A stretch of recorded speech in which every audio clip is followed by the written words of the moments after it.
काँग्रेस आमदार विश्वजित कदम आपल्यासोबत आहेत, त्यांच्याशी आपण बातचीत करणार आहोत। अर्थसंकल्प सादर झालेला आहे, मात्र अर्थसंकल्पामधून थेट शेतकऱ्यांसाठी कर्जमुक्तीची कुठलीही घोषणा नाहीये। नाही, अर्थसंकल्प हे महाराष्ट्राचं होतं का नागपूर, ठाणे आणि पुण्याचं होतं, हाच प्रश्न आम्हाला पडलेला आहे महाराष्ट्राच्या जनतेला। कारण आज आम्ही पाहताना असं पाहतोय की 3 शहरांपुरतं 3 जिल्ह्यांपुरतं अर्थसंकल्प हा मांडण्यात आला। मुळात महाराष्ट्रातल्या शेतकऱ्यांच्या तोंडाला पाणी फासण्याचं काम केलेलं आहे। आज उन्हाळ्याचे दिवस सुरू होत आहेत, कांदा, सोयाबीन सारख्या अनेक पिकांबाबतीत या ठिकाणी सभागृहात चर्चा झाली।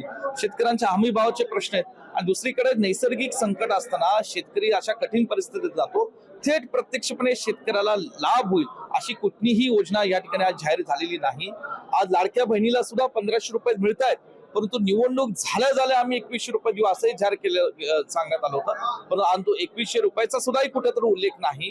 छत्रपती संभाजी महाराजांचं स्मारक उभं करू असं म्हणतात, अहो पण छत्रपती संभाजी महाराजांचं स्मारक झालंच पाहिजे, आमच्या प्रत्येकाचं मनातली गोष्ट, भव्य आणि स्मारक झालं पाहिजे आणि त्याला आम्ही समर्थन करतो। परंतु छत्रपती शिवरायांच्या अरबी समुद्रातल्या स्मारकाचं काय, 5 वर्ष झालं तिथे काही कामकाज सुरू झालं नाही। आणि दुसरी गोष्ट, जे लोक छत्रपती शिवरायांचा आणि छत्रपती संभाजी महाराजांचा अपमान करतात अशा लोकांना संरक्षण देणं, त्यांना पाठीशी घालण्याचं पाप हे महायुतीचे पक्ष आणि सरकार करतंय, ते आम्ही कधी महाराष्ट्रातले लोक खपून घेणार नाही। लाडक्या बहिणींबाबत सत्ताधारी आमदारांचं थेट म्हणणं आहे की अर्थसंकल्प सादर झाला, त्याच्यामध्ये केवळ 1500 रुपये लिहिलेलं होतं पुराव्यासह, 2100 रुपये कुठे लिहिले, त्यामुळे केवळ 1500 रुपयेच मिळणार। 2100 रुपयाची घोषणा यांनी निवडणुकीच्या आधी केली होती महायुतीच्या नेतेगणांनी, म्हणून तर त्या लाडक्या बहिणी या ठिकाणी आता आमच्या भगिनींना पैसे हातात मिळतात, गोरगरीब भगिनी असतात, याचा आम्हाला आनंद आहे। पण फसवलं कशाला?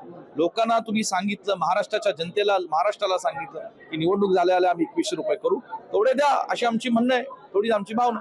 तुमच्या अपेक्षा काय होत्या अर्थसंकल्पातून? की शेतकऱ्यांना न्याय मिळाला पाहिजे होता आणि महाराष्ट्राचं बजेट हे महाराष्ट्राचं असतं, महाराष्ट्राच्या प्रत्येक जिल्ह्याला समान न्याय देण्याचा, जास्तीत जास्त देण्याचा प्रयत्न करायचा होता।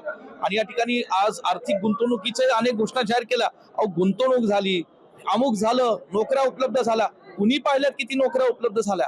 महाराष्ट्राचा तरुण आजही बेरोजगार आहे आणि त्यांनाही न्याय देण्याचं काम हे आज सरकारने आज या बजेटमध्ये केलं नाही असं माझं ठाम आहे। धन्यवाद आमच्याशी बातचीत केल्याबद्दल। कॅमेरा पर्सन अवधूत करिसम, मी वैभव पाटील, मुंबई।